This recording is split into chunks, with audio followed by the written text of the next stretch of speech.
Bonjour à tous. Les éléments que je présente dans cette petite vidéo sont extraits d'une conférence que j'ai donnée. Donc une conférence donnée il y a un petit peu moins d'un mois à propos d'une règle graduée qu'on appelle la règle de Count qui a été découverte par Petri. Et les éléments que je vous présente ici, en fait, ils démontrent que les anciens Égyptiens connaissaient entre autres une unité de mesure qui s'appelle le yard mégalithique et qui est normalement a précédé euh, l'avènement de l'ancien empire d'Égypte, donc le monde mégalithique. Et il y a deux règles graduées, il y en a une autre également, la coudée de K, qui avec la règle de Kaoun viennent démontrer que les Égyptiens connaissaient le garde mégalithique. Alors évidemment, euh, cette mesure est la plus ancienne connue dans l'histoire, cette unité de mesure, cet étalon. Et évidemment, il y a des gens qui vont tenter de dire que le garde mégalithique n'existe pas, que ça a été une invention statistique et mathématique du professeur Thom. Ces gens-là sont juste des gens qui sont en difficulté devant des faits. À la fin de la vidéo, je vous montrerai quel est leur argument et comment le démonter assez facilement. Allez, je vous laisse regarder l'extrait et puis on se retrouve après cet extrait de la conférence. Il y a une relation entre cette règle et le yard mégalithique. Donc le yard mégalithique, je rappelle, c'est la plus ancienne mesure qu'on connaisse. Elle est issue des mesures effectuées sur des mégalithes, donc par le professeur Thom, qui a mesuré des centaines de cercles de pierre, et il a découvert un nombre redondant. Ah oui. Il avait découvert une unité de mesure redondante. Et voilà, cette mesure redondante, il l'a découvert également en Bretagne. Moi, j'ai creusé la question et Howard aussi. Et donc, on a vraiment euh, une mesure première, en tout cas la plus ancienne qu'on connaisse, employée par ces bâtisseurs il y a au moins 7000 ans, qui était une mesure qui faisait cette longueur-là, 82,944 cm. C'est comme ça qu'on l'a restituée. Donc, c'est cette longueur-là. Et donc, je vais vous montrer la relation qu'il y a entre ça et ces petites règles. Tu veux que je montre le yard mégalithique? Ah, oui. Voilà. Le yard mégalithique, bon, il rentre pas dans la caméra, je crois. Et donc la relation qu'il y a, elle est simple, puisque avec le même tracé géométrique qu'on a fait tout à l'heure, que je vous ai montré et qu'on utilisait pour passer d'une mesure à l'autre, en fait, avec juste une équerre et un compas, ou en fait on mettait en relation avec le nombre d'or, je fais la même méthode, je prends un 2 milliards mégalithique, je fais un carré avec, et en fait je vais tracer ici cette diagonale de mes deux carrés, rabattre la diagonale, et je vais obtenir ainsi une nouvelle mesure qui fait 67,11 cm, qui est cette mesure-là, avec une précision que je vous indique ici. Voilà, à 1 ou 2 dixièmes de millimètre près, qui fait la mesure du yard mégalithique. Et donc ce rectangle, ben, au passage, c'est un rectangle d'or. Ça veut dire que c'est un rectangle de proportion 1 sur le petit côté, 1,618 sur le grand côté. Donc du coup, le rapport entre la règle de Kaoun et le yard mégalithique, eh ben, c'est un rapport, tout simplement, c'est un 2 milliards de mégalithique fois le nombre d'or est égal à la règle de Kaoun. C'est assez amusant. Alors du coup, ça a une application. Ça a une application sur la grande pyramide. Donc c'est-à-dire que si je mesure la grande pyramide en yard mégalithique à la base, je prends ça pour la mesurer, et bien je vais en avoir 277,78 yards mégalithiques sur la base de la grande pyramide d'Égypte. Et combien je vais en avoir sur les apothènes? Donc ça, c'est ce que j'ai en bas. Et sur les apothènes, si je mesure avec la règle de Kaoun, je vais en avoir 277,78 règles de Kaoun. Donc, je vais demander, Maxi, si tu viens me filer un petit coup de main. Donc, Maxime va tenir le yard mégalithique et ce yard mégalithique sera la base de la grande pyramide. Et avec les règles de Kaoun, donc je prends deux règles, je viens donc les mettre aux extrémités pour former un triangle isocèle, comme ceci. Voilà, et bien ce triangle, c'est le profil exact de la grande pyramide. Le yard mégalithique et deux règles de Kaoun permettent de tenir exactement le profil de la grande pyramide. Alors vous voyez que c'est tout de même très étonnant. Merci Maxime de ton aide. Cette petite chose, voilà, amusante, mais que c'était plus sympa de vous présenter réellement en manière physique. Mais avec cet objet-là et le garde d'égalité, je peux tracer tout simplement le profil de la Grande Pyramide. Mais alors, il y a une autre petite question, c'est du coup, est-ce qu'il y a une coudée qui fait la hauteur de la pyramide? Est-ce qu'il y en a une? Alors, la coudée royale, elle fait 52,36 cm. Et ça irait pas. Ça ne pourrait pas faire la hauteur de la pyramide. En fait, il y a très peu de coudées qui ont été retrouvées en Égypte. Des coudées royales, il y en a 3 ou 4. Et donc, elles ont été mesurées par différentes personnes. Ils se sont, si vous voulez, les mesures qu'ils ont données nous donnent voilà, une coudée royale à 52,36. Mais il y a une autre coudée qui a été retrouvée. Cette autre coudée, elle s'appelle la coudée de K. C'est une coudée pliante et elle est un peu plus grande. Elle fait 52,78 cm.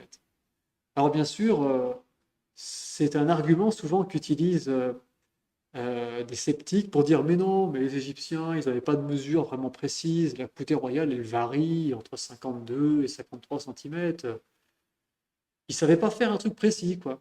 Et du coup, c'est un argument qui est souvent utilisé, dire la preuve, regardez, ils avaient une coudée qui fait 52,78 cm. Sauf que, en fait, cette coudée de K, c'est exactement celle qui permet de faire la hauteur.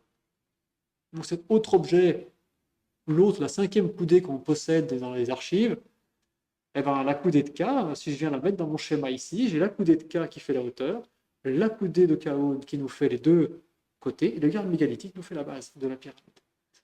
Donc en fait, on a deux coudées qui existent, qui ont été retrouvées en Égypte, et qui en fait sont juste des dérivés du garde mégalithique en fait. Et peut-être qu'un jour, on va réellement trouver une règle en bois en Égypte qui va faire un garde mégalithique. Je ne serais pas étonné que ça se fasse. Donc voilà, donc ça c'était tout à fait curieux. Et pour terminer, on retourne un tout petit peu chez les Mayas. Bon, je crois que c'est clair, hein. Là, on a quand même des preuves matérielles de l'usage du garde mégalithique en Égypte. Alors, certes, je n'ai pas la coudée ou la règle qui mesure un garde mégalithique en Égypte, du moins pas encore, on l'a pas encore trouvé à ma connaissance. Mais on a tout de même deux preuves très claires de l'existence de cette coudée mégalithique en Égypte, avec la coudée de K et la coudée de Khaoun, qui en fait, avec la géométrie de la Grande Pyramide, nous démontre qu'on connaissait le garde mégalithique. Donc maintenant, il y a tout de même des gens qui vont contester l'existence du garde mégalithique en disant que non, ça n'a même pas existé à l'époque mégalithique, j'ai vu ça de temps en temps. Et en fait, il y a quasiment aucun argument. Il y a deux auteurs principalement qui ont contesté le garde mégalithique depuis sa découverte dans les années 50. C'est Gérardin et Clive Bruegel dans un bouquin qui s'appelle Ancienne astronomie. Alors ce livre est très souvent cité, où dedans on raconte que globalement ces gens-là, Clive et Bruegel, auraient trouvé des biais statistiques dans l'étude du professeur Tom. Alors, moi, j'ai regardé le bouquin et j'ai vu nulle part où il montre quels sont les biais statistiques ou les erreurs qu'il aurait fait. À aucun moment, ces auteurs, dans ce livre, évoquent où le professeur Tom s'est trompé.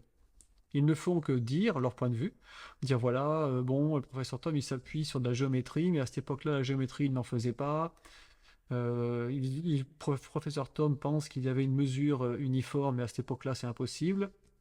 En gros, ce sont des raisonnements circulaires qui sont donnés par ces deux auteurs, parce que pour eux, on ne peut pas accepter l'idée d'une mesure rigoureusement harmonieuse sur des grands territoires. C'est la raison pour laquelle, dans ce livre, eh bien, ils contestent le garde mégalithique, mais sans apporter réellement d'argumentation permettant de s'y opposer. Il n'y en a pas. À ma connaissance, si vous avez le bouquin, moi j'aimerais bien que vous me montrez à quel moment il montre l'erreur. Où est l'erreur du professeur Tom? Hein, ils en parlent sans la nommer. J'aimerais bien savoir.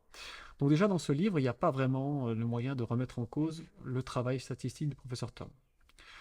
Ensuite, le travail du professeur Gérardin, il a tenté lui par contre de reprendre les données du professeur Tom, donc quand il a mesuré les cercles de pierre, où le professeur Tom a essayé de voir s'il y avait un nombre redondant dans les diamètres ou dans les périmètres des cercles. Et ce nombre redondant, qui revenait souvent, c'était une mesure qu'il a appelée le garde mégalithique. Gérardin a donc tenté de faire la même chose, mais en utilisant un autre outil statistique, ce qui s'appelle le module quantogramme. Avec son outil, il a découvert le garde mégalithique en Écosse, mais pas en Grande-Bretagne ni en Bretagne. Il en a conclu que le garde mégalithique n'était certainement qu'une mesure qui était peut-être pas aussi valide que ça. Mais il y a un gros problème, c'est que le module quantogramme qu'a utilisé Gérardin ne fonctionne que si dans la série de mesures, nous n'avons qu'une seule unité de mesure cachée.